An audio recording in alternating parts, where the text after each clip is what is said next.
Sometimes you'll hear people say viewer discretion is advised. In this case, viewer discretion is advised. This is a story of sexual sadism and predation that we have not seen in the longest time. This is something from the halls of power involving an individual closely aligned with Rubin. Excuse me, his name is Howard Rubin, closely aligned with Soros, whose case is they're trying so hard to just sweep it under the rug. It's worse than anything Diddy did ever in any stretch of the imagination. It is worse than anything you can imagine. Sit back. Let me tell you about this. It's the case of Howard Rubin. Pay attention to this. They're going to try to memory hold this as fast as they can because he's one of them. See, if you're Diddy, it's one thing. If you're black and some kind of, some entrepreneur, you're a different story. But before we begin, my friend, let me tell you something which is critical, more than you can imagine. Civil war is in the streets. Civil war is in the offing. False flags, lockdowns, riots, blackouts, supply chain sabotage. Everybody's talking. I was watching Roger Stone, Alex Jones talking about it. You can hear Pritzker talking about it. You can hear Trump. They are planning something big. And the elites are dismantling everything on schedule. If you had to go 1 week without food, the system and you would collapse. You could take your cash, crypto, gold. It's worthless. Your Bitcoin. You can't eat Bitcoin. When the family is hungry, hunger is the weapon. Control is the plan. And survival, my friends, is primal. Listen to me very carefully. That's why I trust My Patriot Supplies 3-month food kit. Over 2,000 calories a day. 22 meal varieties. A shelf life of up to 25 years. And right now, 4 weeks free. A $247 bonus. Pardon me. Once you go to preparewithlionel.com, preparewithlionel.com, it's in the link in the description section, preparewithlionel.com. Secure your food and protect your family because something is coming. We know it. Don't be caught off guard. Preparewithlionel.com. Now, as I said before, I have been around for a long time, my friends, and I've seen some pretty sick stuff. Sick stuff. But this is it. This is the dark chamber. This is about Howard Rubin, power, and the sex dungeon scandal.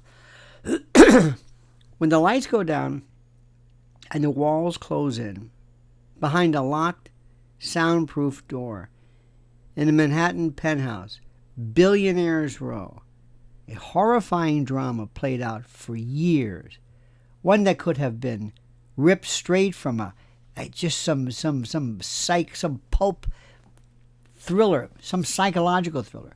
But this one was real. His name is Howard Rubin, once a polished Wall Street financier and multi-millionaire investor, now stands accused of masterminding a hidden empire of sex abuse, trafficking, and depravity like you can't believe. Rubin's name was once synonymous with success. He had risen to prominence at Merrill Lynch, Bear Stearns, and even George Soros' fund management group. Isn't that interesting? He lived among the elite, managed billions, and moved in rarefied circles of power. But in a shocking fall from grace, the man once entrusted with fortunes now faces accusations that sound like the plot of a nightmare. Federal prosecutors charged Rubin, now 70 years old, with a series of crimes so dark they stunned even the jaded halls of the Brooklyn Federal Courthouse. Sex trafficking, transportation of women for illicit sexual purposes, and fraud. According to the indictment, between 2009 and 2019, a 10-year span, Rubin lured women, models, escorts, and even those simply struggling to get by into his orbit under the pretense of consensual BDSM. Bondage, discipline, sadomasochism? No. It's not even close. But prosecutors allege that what took place behind closed doors wasn't fantasy, it was brutality. By 2011, Rubin had allegedly transformed his Manhattan penthouse this is the most exclusive, you should see this place. He transformed it into what investigators called a dungeon. It's their words. The room was painted blood red, soundproof to hide and muffle the screams. Locked from the outside. Inside were steel chains, restraints, an X-shaped wooden cross, gags and devices used to administer electric shocks. Victims claimed that once inside, they were stripped, restrained, and beaten, and that safe words, once uttered, were ignored. Women reported being gagged, slapped, choked, and left bleeding. Some said they were paid afterwards to keep quiet, while others signed non-disclosure agreements under pressure. Rubin's money, they claimed, silenced the complaints, erased witnesses, and buried justice under a mountain of legal threats. This wasn't a single night of excess. It was a system, organized, deliberate, and prosecutors say managed by Rubin's longtime personal assistant, Jennifer Powers. She's a 45-year-old co-defendant who served as more than an assistant. She allegedly recruited the women. Sound familiar? Like a Ghislaine, anyone? Arranged travel, booked the rooms, and ensured Rubin's dungeon was fully stocked and cleaned after each encounter. She handled the NDAs, managed payments, and coordinated the logistics of an operation that, according to prosecutors, had the polish of a corporate enterprise. When the arrest came, the contrast was striking. Powers was picked up in Texas, charged as Rubin's co-defendant, and within days she was out on an $850,000 bond. Confined to house arrest, but free to breathe open air. Not like Diddy. Rubin, however, and meanwhile, thank God, was denied bail.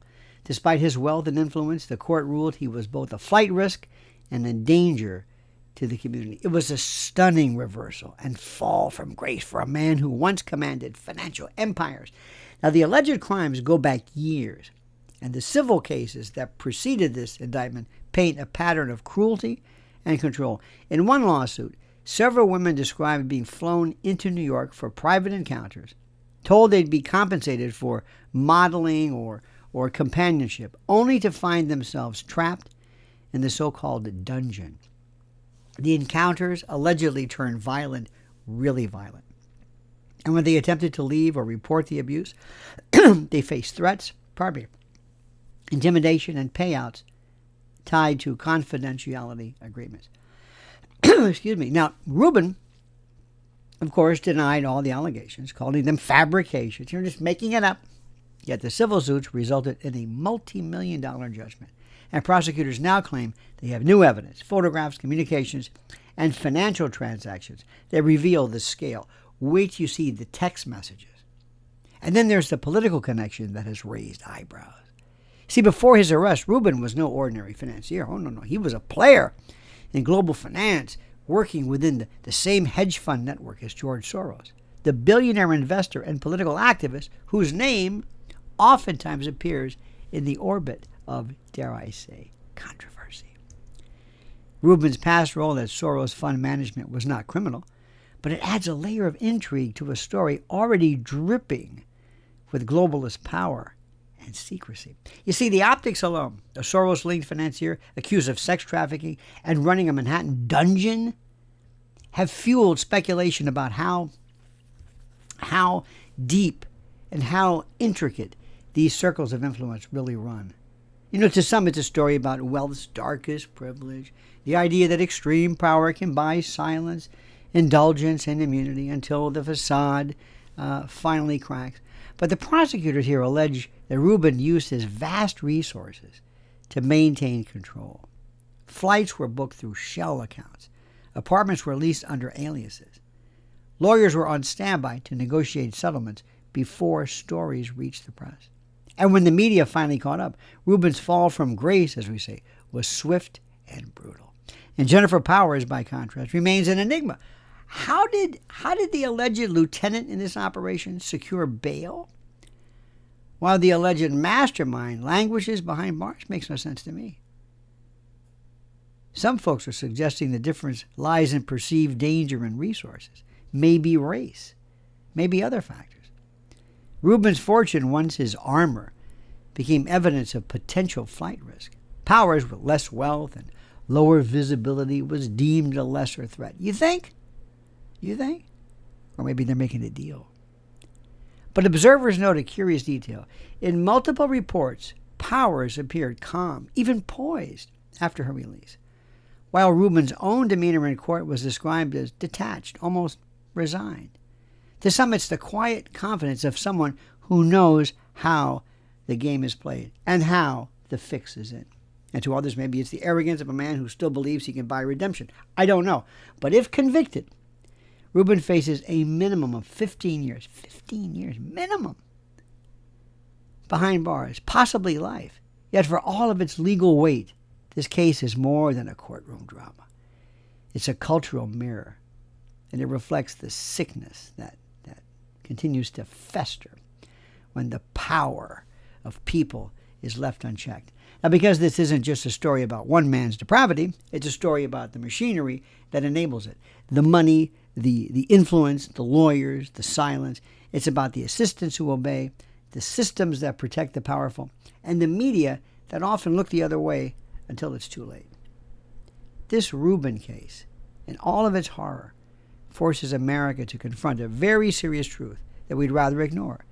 Evil doesn't always look like a monster. Sometimes it wears a suit. Sometimes it sits on the board of a hedge fund. Sometimes it hides in plain sight because behind the glossy facade of success and philanthropy, there lives and breathes a depravity you can't even imagine. Go online. Read the text messages, the laughing about how desperate these women were. And the dungeon, by the way, may have been physical, but the metaphor extends far beyond its red-painted walls. It represents the captivity of our soul, of a morality in a world where money excuses everything. Money changes everything. Money buys everything. Where justice bends to influence, and where the powerful believe the rules are there, are there for other people, not us. Howard Rubin's story, remember this. Look at his face. Look at his face. His story is one of seduction and exposure, a tale of how power and once absolute power corrodes the soul. Let's see what happens to him. Let's see if he walks free or spends his remaining years behind bars. If it was Diddy, what he did makes what Diddy did look like what Diddy did. Diddy didn't do anything near this. This is beyond disgusting. You've got to understand this. I beg of you again, go look and read the text messages, how they laughed, and how these poor mothers, sometimes single mothers, desperately needed the money. How you've got them. We've got them. It's sick. It is beyond sick. It is a depravity. Believe me, I know what I'm talking about. I've been around. It's disgusting. The more you go into it, and watch how they're going to memory hole it, because that's Soros' buddy. And we're not going to let him forget that, are we? We're not going to let him forget that, are we?